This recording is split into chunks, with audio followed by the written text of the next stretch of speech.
ఈరోజు ఎన్నికలు నిన్నటి దినం ప్రశాంత వాతావరణంతో జరిగింది. మంచిగా ఎక్కడ కూడా గొడవలు లేకుండా అక్కడక్కడ చిన్న చిన్న సంఘటనలు జరిపారు. దానికి పోలీసులకు అభినందనలు తెలియజేయాల్సిన అవసరం ఎంతైనా ఉంది. అభినందనలు తెలియజేస్తాము సిపిఐ పార్టీగా.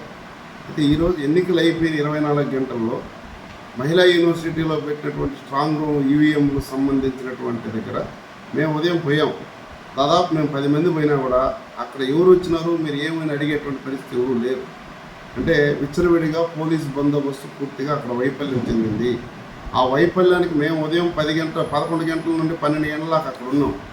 దాదాపు 100 మంది ఈవీఎం లారీలు అక్కడనే ఉన్నాయి. లారీల పక్కన చుట్టుపక్కల ఉంటే కూడా ఎవరు ఒక్క మాట కూడా మాట్లాడలేదు. దాని మీద ఏదైనా ఆ లారీల పైన పెట్రోల్ డీజిల్ ఏదైనా పోసి కాల్ చేస్తే పరిస్థితి ఏంటి అవుతారో అర్థం చేసుకోవాల్సిన అవసరం ఉంది.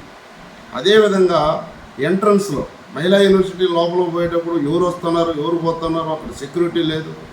ఇంత పెద్ద ఎలక్షన్ జరిపి ఎలక్షన్కి సంబంధించినటువంటి బందోబస్తు ఇవ్వడంలో పూర్తిగా ఎన్నికల అధికారులు పూర్తిగా వైఫల్యం చెందారు.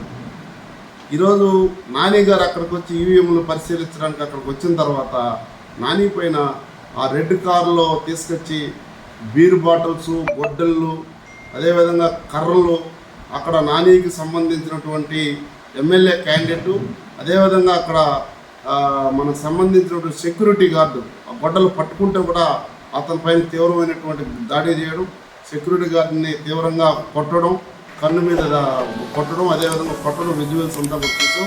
ఇది సిపిఐ పార్టీగా తీవ్రంగా ఖండిస్తూ ఉన్నాం. ప్రజాస్వామ్యంలో ఎన్నికలు జరుగుతూ ఉంటాయి. ఇలాంటి సంఘటన ఎప్పుడూ చరిత్రలో తిరుపతి జిల్లాలో మరింత పుణ్యక్షేత్రం. ఇది పుణ్యక్షేత్రంలో రోజుకు 70,000 మంది పైబడి యాత్రికులు ఇక్కడికి వస్తూ ఉంటారు. కాబట్టి ఇలాంటి సంఘటన వాతావరణం యాత్రికులు కూడా పంపిస్తే దేశం అంతా సిగ్గుపడుతుంది.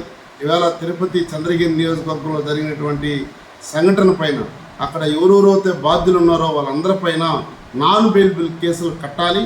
ఈరోజు వాస్తవంగా పులిపర్తి నానిని చంపడానికే ప్రయత్నం చేసినారనేటువంటి వాతావరణం మనకు కనిపిస్తూ ఉంది విజువల్స్ చూసిన తర్వాత. సంఘటన జరిగినటువంటి 2 గంటల తర్వాత 2 గంటలకు కూడా 2 గంటల సేపు అక్కడ పోలీసు కానీ ఎవరు కానీ లేకుండా పోవడం ఇది చాలా తీవ్రంగా సిపిఐగా ఖండిస్తూ ఉన్నాం. ఈ సంఘటన మరొకసారి జరగకుండా అక్కడ సంబంధించినటువంటి ఎలక్షను అయిపోయిన మరుసదినం ఏంటంటే రేపు కౌంటింగ్ రోజు ఏ పరిస్థితిలో ఉంటుందో అర్థం చేసుకోవాలి.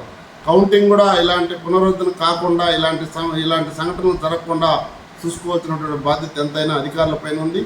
కాబట్టి పులివర్తి నాని పైన చేసినటువంటి దాడిని సిపిఐ జిల్లా సమితి తీవ్రంగా ఖండిస్తూ ఉంది. తక్షణమే వాళ్ళపైన నాన్ బెయిలబుల్ కేసు పెట్టాలా.